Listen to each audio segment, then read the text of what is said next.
বছরে বুড়ো নাকের মধ্যে পাইপ দিয়ে সিলাইন খাচ্ছে। সেই সময় সেই বুড়ো মরে মরে বাপ, ছেলেরা আছে কেকানের হুজুরে ডাইকে নিয়ে, হুজুর আমার আব্বার একটু তওবা পড়াই দিয়ে যান। তওবা পড়ানোর জিনিসটা, তারপরে হুজুররা দায় ঠেকছে, ডাকলি তো যাইতে হয়। হুজুর যে কাকা কর আস্তাগফিরুল্লাহ, কাকা করে উঠছে। উনি মনে আছে কি যে কোনো জমি বেচবে নাকি, কোন ডাঙ্গার জমি।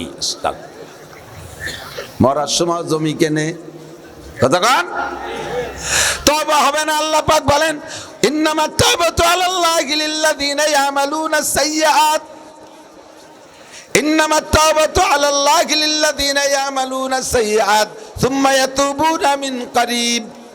আল্লাহ পাক ওই ব্যক্তি তওবা কবুল করে যার ভিতরে গুনাহ করার এনার্জি আছে, আর আচানক ভুলক্রমে গুনাহ হয়েই গেছে। হতেই পারে গুনার জগতে গুনাহ হতেই পারে, যদি গুনাহ না করো আপারাসুন তাহতা রিজলিকা আমি হেমারো, অন্ধকার কেটে গেলে বুঝবা তুমি ঘোড়ার পিঠে বসা না গাধার পিঠে বসা। নবী পাক মেরাজের রাত্রে জাহান্নাম দেখতে গিয়েছিলেন। জাহান্নামের ভিতরে গিয়ে দেখে এক শ্রেণীর নারীদের হাতে হ্যান্ডকাপ দিয়া জাহান্নামের মধ্যে ঝুলানো আছে, নিচের থেকে আগুন দিয়ে তাদেরকে তাপ দিচ্ছে, তাদের সারা গা খসে খসে পড়তেছে গইলা গইলা। আর এই নারীরা পানি চাইছে আল্লাহর কাছে, ঠান্ডা পানি, ঠান্ডা পানি খেয়ে ভিতরটা পর্যন্ত জমাট বেঁধে গেছে। এবার চিৎকার মারতেছে, আল্লাহ চাইলাম তোমার কাছে পিপাসা নিবারণের জন্য ঠান্ডা পানি, এত ঠান্ডা তো চাই নেই, সহ্য করতে পারছি না। কাজেই রব্বানা আশরিবনা শাইয়্যাম মিন মাইন হামিম, আল্লাহ মেহেরবানি করে একটু গরম পানি দাও। 70 লক্ষ বছর পর্যন্ত চাইতে থাকবে, একবার চাইলেই গরম পানি পাবে না। 70 লক্ষ বছর পর্যন্ত গরম পানির জন্য চিৎকার মারতে মারতে সর্বপ্রথম যে গরম পানি দেবে এইটা পেয়ালাই করে গ্লাসে করে বালতিতে ভরে পান করতে দেবে না। সুব্বু ফাওকা রাসিহিম হামিম, এদের মাথায় গরম পানি ঢেলে দেবে।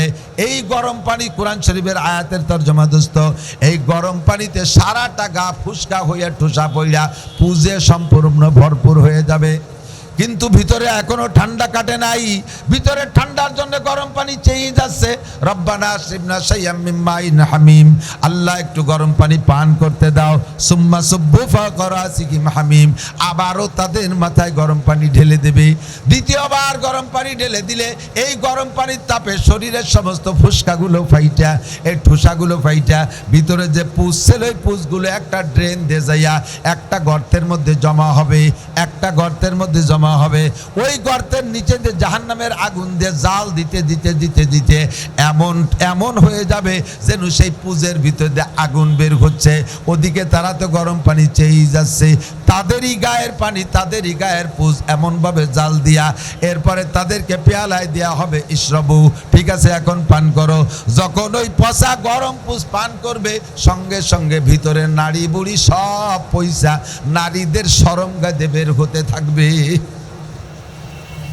হুজুর বলেন আমি সচক্ষে দেখে আসছি নারীদের এই অবস্থা, হাত হ্যান্ডকাপ দিয়ে ঝুলানো, মাথায় গরম পানি ঢেলে দেওয়ার পরে এই পুজ তৈরি হয়েছে, এই পুজ তাদেরকে খাইতে দেওয়া হয়েছে।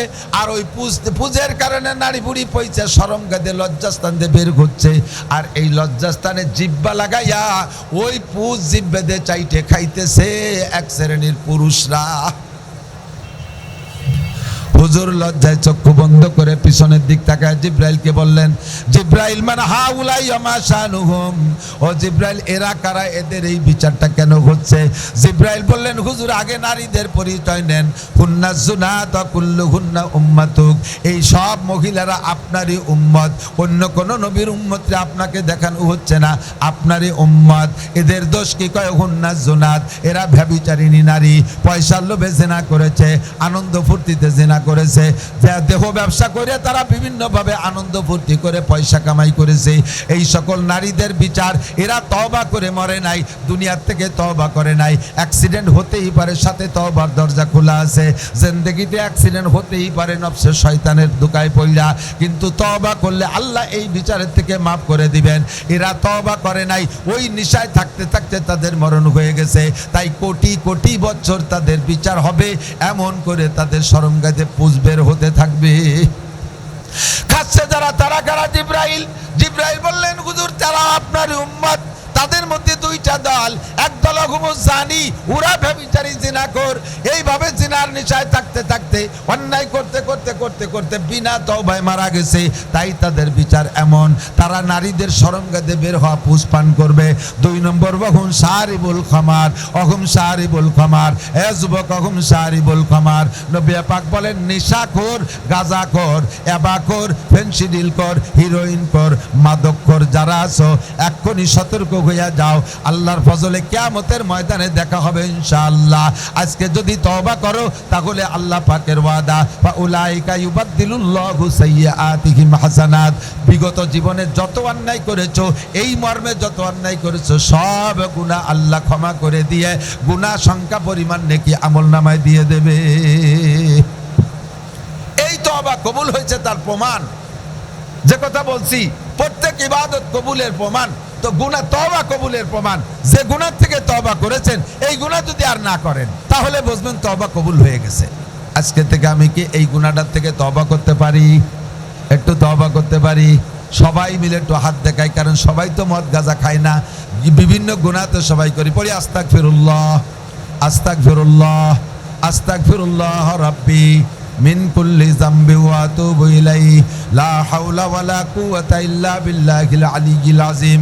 আল্লাহ, আমি আমার এলাকার জনগণ নিয়ে হাত তুলেছি, আমাদের তওবা তুমি কবুল করো। জোরে বলেন আমিন। রব্বানা তাকাব্বাল মিন্না ইন্নাকা আনতাস সামিউল আলিম ওয়া তুব আলাইনা ইন্নাকা আনতাত তাওয়াবুর রহিম। আল্লাহ, তুমি আমার ইবাদত বন্দেগী কবুল করো, আমার তওবা কবুল করো। যারা সুদের মধ্যে আছেন, আমার দিক সুদের কারবারের মধ্যে যারা আছেন, সুদ দিচ্ছেন অথবা সুদ খাচ্ছেন, সুদখোর আছে না নাই? কতক্ষণ আছে? পাবলিক সুদখোর আর সুদ যারা খায় এদের সিস্টেম আলাদা। ওদের কাছে টাকা কর্জ চাবেন, কোনো টাকা নাই। মহা বিপদ পেশ করবেন, কোনো ব্যবস্থা যদি না করেন তাহলে আপনাদের বৌমা মারা যাবে। যখন এই কয় তখন তো একটা ব্যবস্থা করা লাগে, কয় না তারপরও টাকা নাই। একজনের কয়টা টাকা হয়ে গেছে, ওর আবার স্বভাব খারাপ, ও লাভ না দিলে দিতে নিষেধ করছে। সিস্টেম কি? উনার নিজের টাকা সুদের পর দেবে, সে সেভাবে কয় না। একজনের কয়টা টাকা আমার কাছে থুয়ে গেছে, তার আবার স্বভাব খারাপ, উনার স্বভাব খুব ভালো, উনি সাধ্য হাতে চলে যাটি। মনে রাখবেন, ভালো করে মনে রাখবেন, কিয়ামতের ময়দানে যে জিজ্ঞাসাগুলো হবে স্বভাব। 2 নম্বর 3 নম্বর জিজ্ঞাসা আন মালিহি, মাল সম্পর্কে জিজ্ঞাসা করা হবে। মিন আইনা ইকতাসাবা ফিমা আনফাকা, কোত্থেকে কামাই করেছো, কোথায় খরচ করেছো।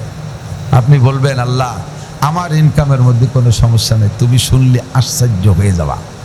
আল্লাহরে ভুলো বলা দিচ্ছে।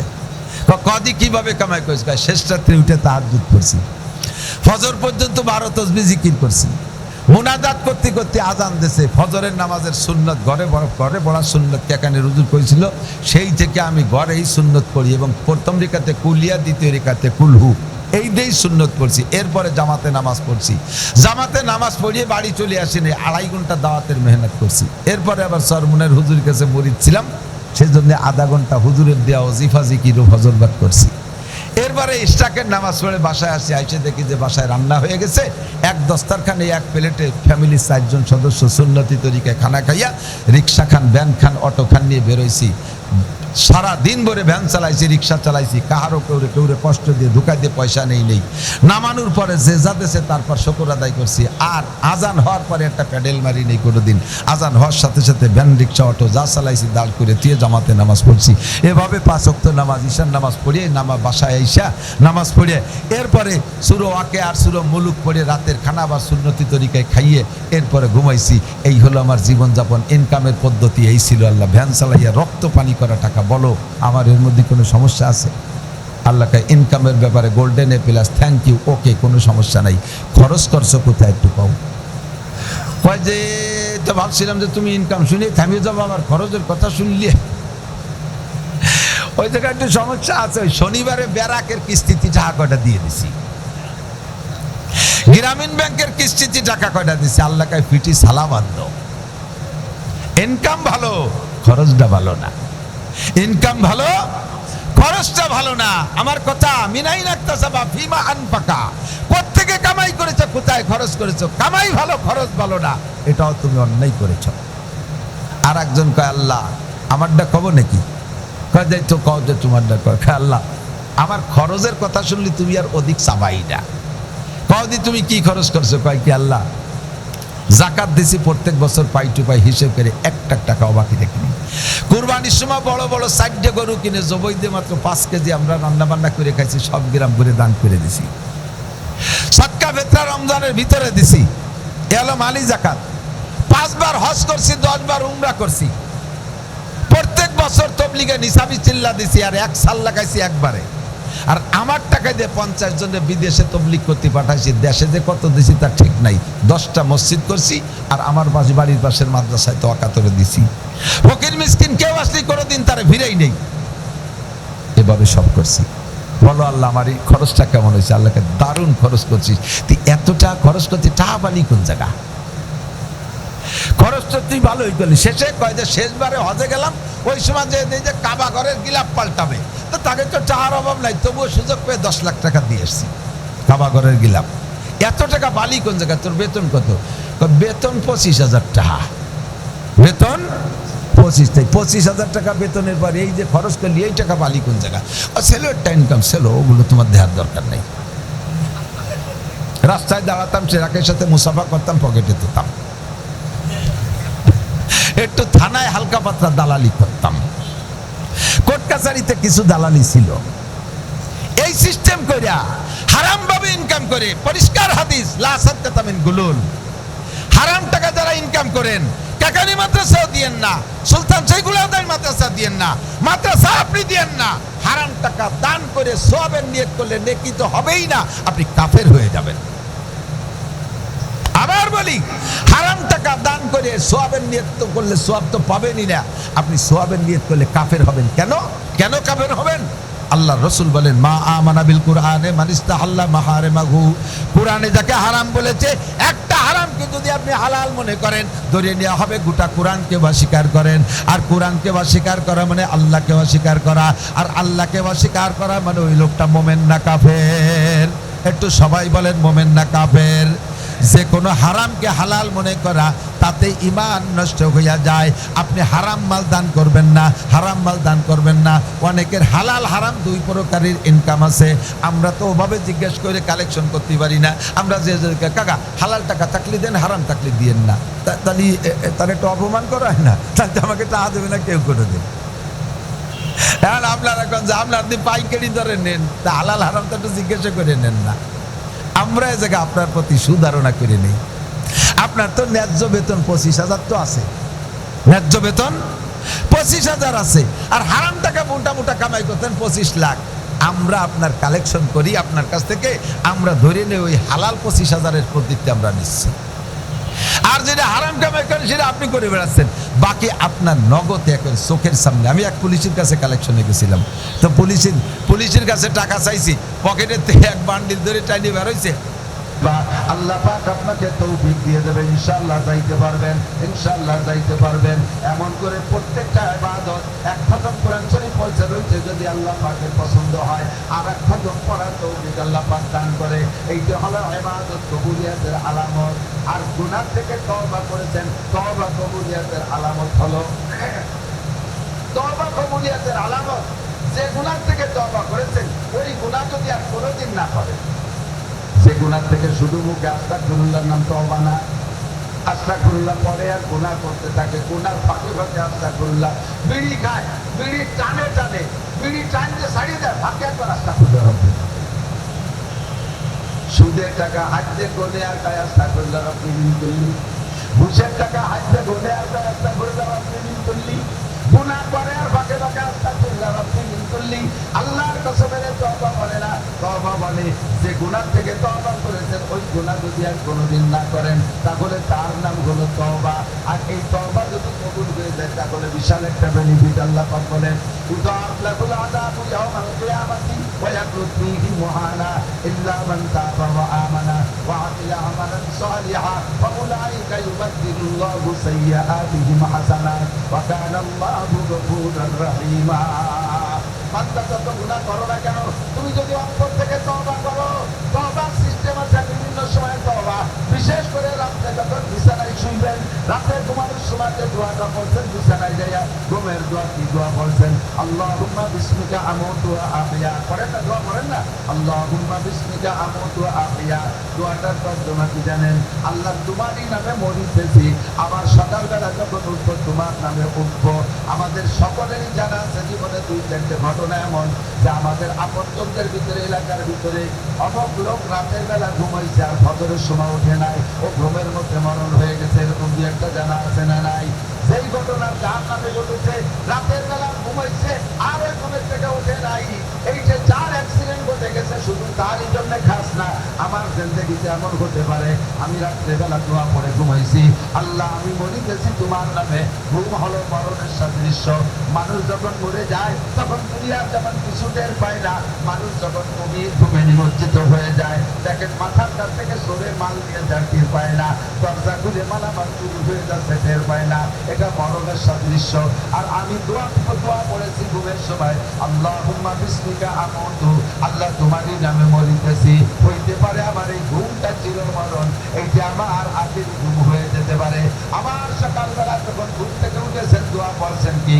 আলহামদুলিল্লাহিল্লাযী আহইয়ানা বা'দা মা আমাতানা ওয়া ইলাইহিন নুশুর।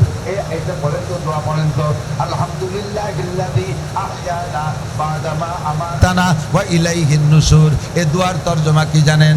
আল্লাহ সব প্রশংসা তোমারই, যে আল্লাহ আমারে 6-8 ঘন্টা মেরে রাখার পরে আবার জীবিত করে দিয়েছো। তুমি আল্লাহ 6 ঘন্টা মেরে রাখার পরে আবার যেহেতু জীবিত করেছো, এই ক্ষমতা তোমার আছে। ওয়া ইলাইহিন নুশুর, স্থায়ী মরণ হয়ে যাওয়ার পরে কিয়ামতের মাঠে আবার আল্লাহ উঠাইতে পারবে কি পারবে না? যুবকরা বলো, আল্লাহর সামনে উঠতেই হবে। আমরা মানুষ মাটি দেওয়ার সময় দোয়া পড়ি, মিনহা খলাকনাকুম, পড়ি না দোয়া? মিনহা খলাকনাকুম ওয়া ফিহা নুঈদুকুম ওয়া মিনহা নুখরিজুকুম তারাতান উখরা। এটা আমরা দোয়া পড়ি, বাস্তব কথা হলো আল্লাহর। আল্লাহ পাক বলেন, হে মানুষ, তুমি যারে মাটিতে দাফন করতেছো ওটাও কিন্তু মাটির তৈরি মানুষ। এখন তুমি জীবিত আছো, তোমারে কিন্তু আমি সোনায় দিয়ে বানাই নাই, তোমারে আমি রূপ দিয়ে বানাই নাই, হীরা কাঞ্চন দিয়ে বানাই নাই, তোমারও বানাইছে এই মাটি দিয়ে। মিনহা খলাকনাকুম ওয়া ফিহা নুঈদুকুম, আবার এই মাটির মধ্যে তোমাকে নিয়েই ছাড়বো। তুমি যত দালানের মাথায় বসবাস করো না কেন, ওখান থেকে সময় হলে তোমাকে মাটির নিচে টান দিয়ে নিয়েই আসবো। কতক্ষণ? আলা ইয়া সাকিনাল কসরিল মুআল্লা সাতুদফানু আন করিবিন ফিত তুরাবি বার ইমারাত রাবরি বার আসমা আকিবাত জেরে জমি গরদিনহা। যত দালানের মাথায় বসবাস করেন না কেন, আপনাকে অবশেষে মাটির মধ্যে আসতেই হবে। আমার এলাকার যুবকরা লক্ষ্য করো, আরে মাটির ভিতরে যা পর্যন্ত যদি শেষ হয়ে যাইতো তাহলে আমরা এত ওয়াজ করতাম না, নামাজের কথা বলতাম না, রোজার কথা বলতাম না, হালাল হারামের পরামর্শ দিতাম না, কোনো ওয়াজই করতাম না। বরঞ্চ আমিও বলতাম, চলো দোস্ত যাই, একটু আনন্দ করে আসি, একটু কক্সবাজার যাই, একটু কুয়াকাটা যাই, একটু সুন্দরবন করমজল যাই, চলো একটু জাফলং তামাবিল বর্ডার দেখে আসি, চলো একটু আনন্দ ফুর্তি করি, চলো বিশ্বের কোন কোন জায়গায় নোংরা ক্লাব আছে একটু আনন্দ করে আসি, কোন কোন জায়গা ভালো হোটেল আছে একটু শয়তানি করার দরকার করে আসি, আসো আমরা একটা কনসার্ট করি, গানের আড্ডা করি, আসো যত প্রকার মদ আছে মিলেমিশে খাই। আমিও খাইতাম, আপনাদেরও পরামর্শ দিতাম। ওলামায়ে কেরাম এভাবে মঞ্চ তৈরি করে মাহফিল করতেন না, পীর মাশায়েখরা কোনো ওয়াজ নসিহত করতেন না, কারণ মরা পর্যন্ত শেষ, মরা পর্যন্ত শেষ। যদি শুধু মরা পর্যন্ত শেষ হইতো তাহলে এত কিছু আর বলতাম না, কিন্তু সমস্যা হলো মরা পর্যন্ত শেষ না। আমিনহা নুখরিজুকুম তারাতান উখরা, আবার আল্লাহ পাক মাটি থেকে আমাদেরকে বের করেই ছাড়বে। কতক্ষণ? আমাদেরকে বের হতে বলবে না। খেয়াল করেন, আল্লাহ পাক হাসরের মাঠে বলবে না যে কে কোন জায়গা মারা গেছিস, আমি তো তালাশ করে পাচ্ছি না। সেই আদমের থেকে মরা শুরু হয়েছে, আগানে বাগানে খাল কুয়োর মধ্যে কিনা কোনে মরছে, আমেরিকা থেকে জাপান পর্যন্ত কারে কোন জায়গা বাঘে ছাগলে খেয়ে বেলাইছে তালাশ করে পাচ্ছি না। একটা হিসাব নিকাশ আছে, সোনারা একটু মেহরবানি করে উঠিয়ে আসো। এরকম তেল মাহাইনে ডাক পারবে?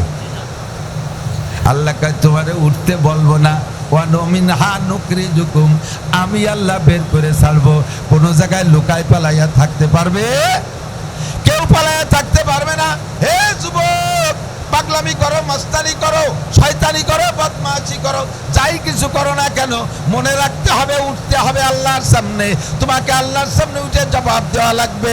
বিশেষ 30 পয়েন্টের জবাবের মধ্যে একটা হলো, অন্যতম হলো আনসাবাবিহি ফিমা আবলা, তোমার যৌবনকাল সম্পর্কে জিজ্ঞাসা করা হবে। খুব খুব খুব খেয়াল, যৌবনকাল সম্পর্কে জিজ্ঞাসা করা হবে।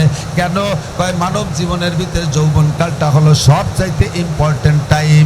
ইবাদত করারও টাইম যৌবনকাল, গুনাহ করারও টাইম যৌবনকাল। 90 বছরে বুড়োর সব এনার্জি শেষ হয়ে গেছে, এখন 90 বছরে বুড়ো আস্তাগফিরুল্লাহ পড়ার কোনো দরকারই নাই, তার কোনো তওবাতিল্লার সময় নাই। কারণ এখন তার ভিতরে গুনাহ করার এনার্জি নাই, চুরিও করার ক্ষমতা নাই, জেনা করার ক্ষমতা নাই, ডাকাতি করার ক্ষমতা নাই, মারামারি করার ক্ষমতা নাই। কথা বলেন? 90 বছরে বুড়ো নাকের মধ্যে ফাইন দিয়ে সিলাইন খাস। সেই সময় সেই বুড়ো মরে মরে বাপ, ছেলেরা আছে কেকানের হুজুরে ডাইকে নিয়ে, হুজুর আমার আব্বারের তো তওবা পড়াই দিয়ে দেয়। তওবা পড়ানোর জিনিসটা, তারপরে হুজুররা দায় চাচ্ছে, ডাকলি তো যাইতে হয়। হুজুর যে কাকা কর আস্তাগফিরুল্লাহ, কাকা হুক করে উঠছে। উনি মনে আছে কি যে কোনো জমি বেচবে নাকি, কোন ডাঙ্গার জমি, মরার সময় জমি কেনে। কতক্ষণ তওবা হবে না? আল্লাহ পাক বলেন, ইন্নামাত তাওবাতু আলাল্লাহি লিল্লাযিনা ইয়ামালুনাস সাইয়্যাত, ইন্নামাত তাওবাতু আলাল্লাহি লিল্লাযিনা ইয়ামালুনাস সাইয়্যাত সুম্মা ইয়াতুবুনা মিন করিব। আল্লাহ পাক ওই ব্যক্তি তওবা কবুল করে যার ভিতরে গুনাহ করার এনার্জি আছে, আর আচানক ভুলক্রমে গুনাহ হয়েই গেছে। হতেই পারে গুনার জগতে গুনাহ হতেই পারে, যদি গুনাহ না হতে পারে তাহলে আল্লাহ পাক তওবা শিখাইতেন না। কথা বলেন ঠিক কি ঠিক না? তওবার দরজা এজন্যই খোলা রেখেছে, আর তওবা এজন্যই শিখাইছে যে বান্দা দুনিয়ায় যে গুনাহ করবেই করবে, পিছনে শত্রু লেগে আছে, গুনাহ করবে করাবে। এই গুনাহ যদি হয়েই যায় আচানক, তাৎক্ষণিকভাবে যদি তওবা করে আস্তাগফিরুল্লাহ ক্ষমা চায় আল্লাহর কাছে, আল্লাহ পাক বলেন ইন্নামাত তাওবাতু আলাল্লাহি লিল্লাযিনা ইয়ামালুনাস সাইয়্যাত, ওই সমস্ত ব্যক্তি তওবা আল্লাহ কবুল করে। ওয়ালাইসাতিত তাওবাতু লিল্লাযিনা ইয়ামালুনাস সাইয়্যাত হাত্তা ইযা হাদারা আহাদাহুমুল মাউত ক্বালা ইন্নী তুবতুল আন, ওই সকল মানুষের ভাগ্যে তওবা হবে না, ওই সকল মানুষের তওবা কবুল করা হবে না, তাদের আস্তাগফিরুল্লাহ গ্রান্ট করা হবে না। তারা কারা? যারা অবিরাম বুঝে বুঝে গুনাহ করে, বুঝতেছে গুনাহ তারপরেও করে, বুঝতেছে গুনাহ তারপরেও করে, আর অপেক্ষায় রয়েছে মরার আগে তওবা করে নেব। হাত্তা ইযা হাদারা আহাদাহুমুল মাউত, ইতিমধ্যে গুনাহ করতে করতে করতে করতে তার মরণের সময় আইসা গেছে, এখন মৃত্যু শয্যায় শায়িত। সেই সময় কয় ইন্নী তুবতুল আন, আল্লাহ এখন কি আমি তওবা করব? আল্লাহ কয় লাইসাতিত তাওবা, তোমার তওবা হবে না, কারণ এখন তোমার গুনাহ করার এনার্জি নাই। এই সময় তুমি তওবা করো। পুলিশের চাকরিতে যতদিন ছিল, পুলিশের চাকরিতে যতদিন ছিল অতদিন ঘুষের থেকে তওবা করে নাই, রিটায়ার্ড করে বাড়ি এসে কোনো কোনো আস্তাগফিরুল্লাহ বলে আর গল্প মারে, আমি আর জীবনেও কোনোদিন ঘুষ খাবো না, জীবনেও কোনোদিন ঘুষ খাবো না। কেন খাবো না? কয় চাকরি ছুটে গেছে, চাকরি নাই, চাকরি থেকে রিটায়ার্ড, এই জন্য ঘুষ খাবো না। মেম্বার সাহেব টোন মারছে, মন মারছে, ভিজিএফ কার্ড বেঁচে খাইছে, পঙ্গু ভাতা বয়স্ক ভাতা করতে যে টাকা খাইছে, এরকম ভালো ভালো মেম্বার আছে না সারা বাংলাদেশে আছে। এবার মেম্বার কয় যে আর কোনোদিন এগুলো করবো না। কয় কেন করবা না? কয় আমি এবার 6 ভোটে ফেল করছি, 6 ভোটে ফেল করে মেম্বার হতে পারে নাই, বিদায় তওবা। পুলিশের চাকরি ছুটে গেছে, এই জন্যই তওবা। শক্তি সামর্থ্য সব শেষ হয়ে গেছে, বিদায় তওবা। এই তওবার অতটা গুরুত্ব নাই।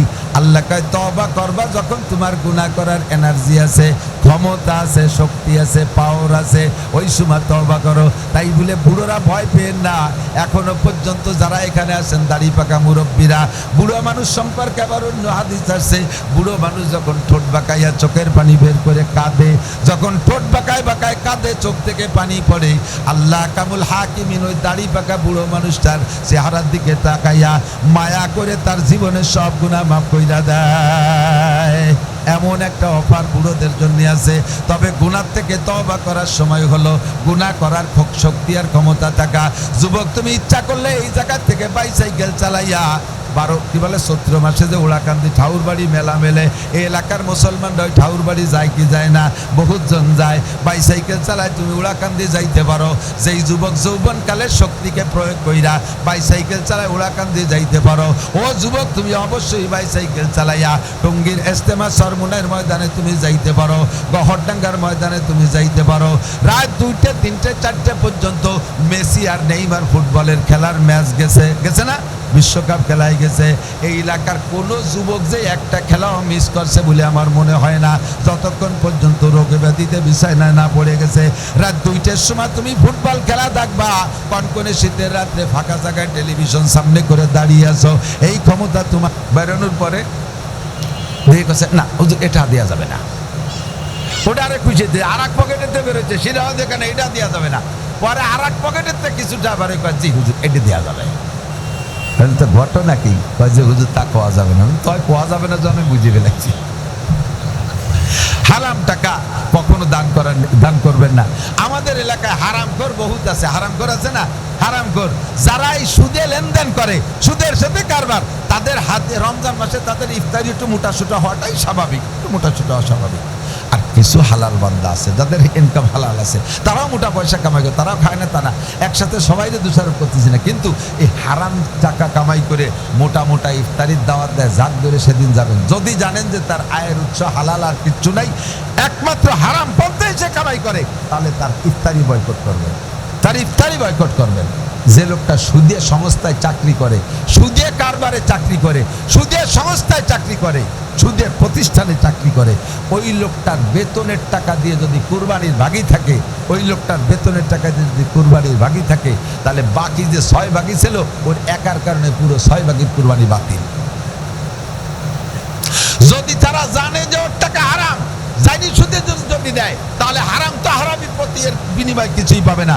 আর যদি না জানে এই 6 জন যে উনার টাকা হালাল না হারাম তা তো জানি না, কিন্তু উনি গোপনে হারাম টাকায় যে ভাগ রয়েছে এটা আপনারা 6 জন জানেন না, আপনাকে কুরবানি আপাতত বাতিল। কিয়ামতের ময়দানে ওই লোকের কাছ থেকে আপনাদের 6 জনের কুরবানির নেকি আদায় করে দেবে আল্লাহ। ওর অন্য যে নেকি কিছু আছে সেখান থেকে আপনারা পুরো দেবে, বাকি আপনাদের কুরবানি বাতিল। বুঝে শুনে এই জন্য ছোট দেন, একা দেন, একটা ছাগল দেন, বিশাল বড় গরু 4-5 জনে দিয়েছেন, কার টাকা হালাল কার টাকা হারাম তার কোনো খবর আপনার নাই, বাস এর ভিতরে সমস্যা হতে পারে। এই জন্য আপনি ছোট দেন, একা দেওয়ার চেষ্টা করেন। একটা গাই দেন, কে কি বলে মগলা একটা গাই দিছে, আরে আমি আমার মগলা গাড়ির গায়ের মধ্যে 30,000 টাকা, 30,000 টাকায় 100% হালাল, 100% হালাল। তুই ব্যাঙ্গাবি আর ব্যবসাবি হতে আমার কিছু আসে যায় না, কথা কোন ঠিক না। হালাল উপার্জন থেকে আমি সদকা করব। যা বলতে চাইছি সেটা হলো আনমালিহি মিনাইন ইকতাসাবা ফি মান ফাকা। সুদে কারবার যারা করতেছেন আজই তওবা করেন, আজই তওবা করেন। সুদে কারবারের মধ্যে যারা আছেন, দিচ্ছেন বা নিচ্ছেন, যদি তওবা না করেন তাহলে কয় প্রকারের গুনাহ জানেন? সুদের ভিতরে 70 প্রকার গুনাহ। নবী আলাইহিস সালাম বলেন আর রিবা 70 জুজআ, সুদের 70টা স্তর আছে। ফাআলাহা, 1 নম্বর সবচেয়ে বড় সুদের 1 নম্বর গুনাহ হলো হারবুম বিল্লাহি ওয়া রাসূলিহি, আল্লাহ রাসূলের সাথে যুদ্ধ করার গুনাহ। একজন মানুষ আল্লাহ রাসূলের সাথে যুদ্ধ করার ক্ষমতা রাখি না। নমরুদ আল্লাহর সাথে যুদ্ধ করতে যে ব্যর্থ হয়েছে, ফিরাউন খোদাই দাবি করতে যে মার খেয়েছে, সাদ্দাত খোদাই দাবি করে মার খেয়েছে, আল্লাহর সাথে যুদ্ধ করে কেউ টিকতে পারে না, আমি আপনিও পারবো না। 1 নম্বর গুনাহ হলো আল্লাহ রাসূলের সাথে যুদ্ধ করা। আর সবচাইতে ছোট্ট গুনাহ, আমার ভাই বন্ধুরা, আমার দেশের মানুষ, একেবারে ইম্পর্টেন্ট কথা মনে রাখবেন, সবচাইতে ছোট্ট গুনাহ যেটা 70 নম্বরের ছোট গুনাহ, মাঝের গুলো হাদিসের মধ্যে আসে নাই, সবচেয়ে বড়টা বললেন আল্লাহ রাসূলের সাথে যুদ্ধ করা। আর 70 নম্বরের ছোট গুনাহ সুদখোর এবং দাতা, সুদখোর এবং দাতা উভয়ের জন্য 70 নম্বরের ছোট্ট গুনাহ হলো আপন মায়ের সাথে জিনা করা।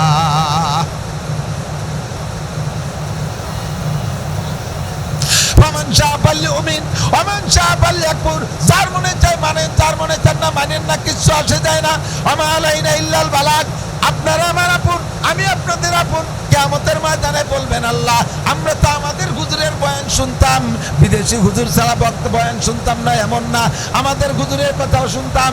অন্য জায়গার হুজুররা ভয়তে ভয়তে অনেক কথা বলতো না, আমাদের হুজুর যা বলতো তা তো শুনতাম। তাই আমি আপনাদের অভিযোগ থেকে বাঁচার জন্য আমার জিম্মাদারি আমি খালাস করে গেলাম। ওমা আলাইনা ইল্লাল বালাগ। যার মনে চায় মানেন, যার মনে চায় না মানেন না। হারাম করে দোয়া কবুল হয় না। আপনি যদি সুদে লেনদেনে থাকেন, আপনি কোনো বিপদে পড়ছেন, আর এই মাদ্রাসায় হাফেজ সাহেব হুজুরের দায়িত্ব দিয়েছেন, হুজুর আমাকে বিপদ থেকে উদ্ধারের জন্য দোয়া করবেন। আল্লাহর কসম হুজুরের দোয়া আপনার জন্য কবুল হবে না, হুজুরের দোয়া আপনার জন্য কবুল হবে না যতক্ষণ পর্যন্ত হারাম উপার্জন, হারাম আয় ব্যয় থেকে আপনিকে নিজে পরিচ্ছন্ন না রাখতে পারবেন। আমাদের দোয়া কবুল না হওয়ার কারণ এইগুলোই। কোরআনে কারীমের ভিতরে আল্লাহু আকবার, আল্লাহ বলেছেন উদউনি আস্তাজিব লাকুম, দোয়া করো দোয়া কবুল করব। এত দোয়া করি দোয়া কবুল হয় না, কারণ কি? অন্যতম কারণ হলো 90% মানুষের রিজিক হারাম।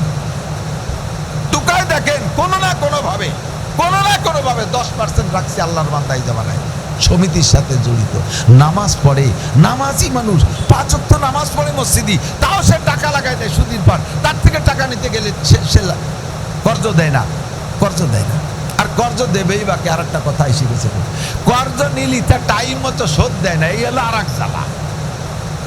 আমার মনে হয় সুদে কারবার বাড়ার কারণ এটা একটা কারণ, যে কর্জ নিলি টাইম মতো দেয় না। ঠিক আছে, তোর কাছে যে কয় বছর দরকার হয় থাক, মাসে 1000-100 টাকা দিস। এই সুদে বুঝাবো আর হয়তো যথা তাড়াতাড়ি পরিশোধ করতে চায়, তবে এটাও ওই কৌশল জায়েজ নেই। এর থেকে তওবা করব। আপনি আজকে তওবা করেন সুদের থেকে, লেনদেন থেকে, আপনার তওবা কবুল হয়েছে প্রমাণ যদি জীবনে আর কোনোদিন এই সুদে কারবার না করেন। ও যুবক, আর একটা কথা বলে শেষ করে দেব, তামুতুনা কামা তাহয়াউন ওয়া তুহশারুনা কামা তামুতুন। তোমার জীবনযাপন যেমন হবে, মরণ তোমার তেমন হবে। জীবনযাপন যেমন হবে, মরণ তোমার তেমন হবে। আর মরণটা যেই অবস্থায় হবে, যেই চেহারায় হবে, হাসরের মাঠে উঠবা তুমি আল্লাহর সামনে সেই চেহারায়। তুমি যদি পাছা বের করা প্যান্ট পরে জীবনযাপন করো, ওই অবস্থায় যদি তোমার মরণ হয়, যদিও তোমার কাফন পরানো হবে আলাদা কাপড়ে, কিন্তু মরণ হয়েছে যেই বডিতে, যেই পোশাকে, ওই অবস্থায় তোমার হাসর হবে। আর ওই অবস্থায় হাসরে নবী পাকের সামনে গেলে তুমি চিন্তা করে দেখো, ওইটা কি নবীওয়ালা সুরতের সাথে মেলে কি মেলে না? তাহলে যদি না মেলে, তাহলে অবশ্যই তোমাকে নবী সুপারিশ করবে না। দাড়ি কাটা অবস্থায় জীবনযাপন, দাড়ি কাটা অবস্থায় তোমার মরণ, দাড়ি কাটা অবস্থায় জীবনযাপন, দাড়ি কাটা অবস্থায় তোমার মরণ। ওই অবস্থায় দাড়ি কাটা অবস্থায় হাসরের মাঠে উঠবা। যত বেদাড়ি মুসলমান আছে, একজনকে আল্লাহ নবী প্রথম চান্সে সুপারিশ করবে না। শুধুমাত্র দাড়ি কাটার গুনার কারণে, শুধুমাত্র দাড়ি কাটার গুনার কারণে 50 আলফা সানা, 50,000 বছর অতিরিক্ত জাহান্নামে পোড়া লাগবে। 50,000 বছর অতিরিক্ত জাহান্নামে পোড়া লাগবে। একটু বিশ্বাস করেন বাবা, একটু বিশ্বাস করেন আমার ভাইয়েরা, একটু বিশ্বাস করেন আমার বাপ চাচারা। অনুরোধ করি, হাতে ধরি, পায়ে ধরি, দাড়িতে সম্মান বাড়ায় ছাড়া কমায় না। যতদিন আপনার দাড়ি ছিল না, অতদিন মানুষে আপনাকে সালাম দিত কম। যখনই দাড়ি রাখবেন যুবক মানুষ, মানুষের মুসলমান হিসেবে চিনতে সহজ। আগ সাক্ষাতে আপনাকে একটা সালাম দেবে কি দেবে না? প্যান্ট শার্ট টাই কোট পরা অবস্থায় আপনাকে সম্মান শ্রদ্ধা করে না, সালাম দেয় না। আর আপনি জামা জুব্বর সুন্নতি পোশাক থাকলে আলেম উলামারা পর্যন্ত আপনারে সালাম দেবে, সাধারণ পাবলিকে আপনারে সালাম দেবে। আর সালামের মানে হলো আল্লাহর কাছে রহমতের দোয়া, আসসালামু আলাইকুম ওয়া রাহমাতুল্লাহ। আল্লাহর পক্ষ থেকে আপনার উপরে শান্তি আর রহমত আর বরকত নাজিল হোক, এমন একটা দোয়া পাইতেছেন সুন্নতের বদৌলতে। কথা কন। এবার দাড়ি রাখবেন, দাড়ির পরিমাণ কতটুক? ছোট ছোট দাড়ি না, ছোট ছোট দাড়ি না। দাড়ি রাখার নিয়ত করার পরে 1 মুঠ হওয়ার আগে যদি দাড়িরে সাইটে ফেলেন, চাচার সাইতে বেশি গুনাহ। 1 মুঠ হওয়ার আগে যদি দাড়িরে সাইটে ফেলেন, চাচার সাইতে বেশি গুনাহ। কারণ যে চাচে সে গুনাহ মনে করে চাচে, আর যে ছোট্ট ছোট্ট দাড়ি রাখে সে দাড়ি না তারে দাড়ি মনে করে। অর্থাৎ যা সুন্নত না তারে সুন্নত মনে করে, যা সুন্নত না তারে সুন্নত মনে করা, এইটা সুন্নত তরকের চাইতে বড় অপরাধ। এজন্য দাড়ি যারা রাখছি পরিমাণ মতো লম্বা রেখে ফেলবো, সুন্নতি পোশাকের পাবন্দি করব। এসব কথার পর আমলে আনার জন্য সহজ একটা পদ্ধতি বলবো। এই সব কথা এক রাত্রে শুনছেন, আমারও বলতে ভালো লাগতেছে, নিজেদের মানুষ শুনতে আপনাদের ভালো লাগছে, যে ভালো লাগা পর্যন্ত শেষ করা যাবে না, এটাতে আমলে আনতে হবে। এবার এগুলো সব ডায়াগনোসিস করলাম, এবার ডিসপেন্সারি চিনে দিয়ে ওষুধ কিনে খাবেন আপনি। ডিসপেন্সারি কি? দুইটা কথা মনে রাখবেন, একটা হলো হক্কানি কোনো হক্কানি রব্বানি আমলওয়ালা কোনো পীরের সাথে সম্পর্ক রাখা। কোন হক্কানি পীরের সোহবাতে থাকলে, হুজুরের সাথে যাতায়াত থাকলে, হুজুর আপনাকে মাঝে মাঝে দেখবে আর দেখে কোনো জায়গা তুলবে, আমি তোমার মাথায় টুপি নাই কা, আমি তোমার মাথায় চুল ওরকম কা, তোমার দাড়ি ওরকম জেলোনেস্কিস দাড়ির মতো দাড়ি কা, তোমার চুল এরকম মেসি নেইমারের মতো চুল কা। হুজুর লুকমা দেবে, সাথে সাথে ভয়তে হলেও আপনার পরিবর্তন আসবে। আর উস্তাদের ভয়তে আমলে আসলে এই ভয়টা একদিন আল্লাহর সাথে সম্পৃক্ত হয়ে যায়। কতক্ষণ? এই জন্য কোনো হক্কানি রব্বানি আমলওয়ালা পীরের সাথে সোহবত রাখা। আমাদের এলাকায় অনেক সহি পীর আছে, তার ভিতরে আন্তর্জাতিকভাবে প্রসিদ্ধ চরমুনার হুজুররা।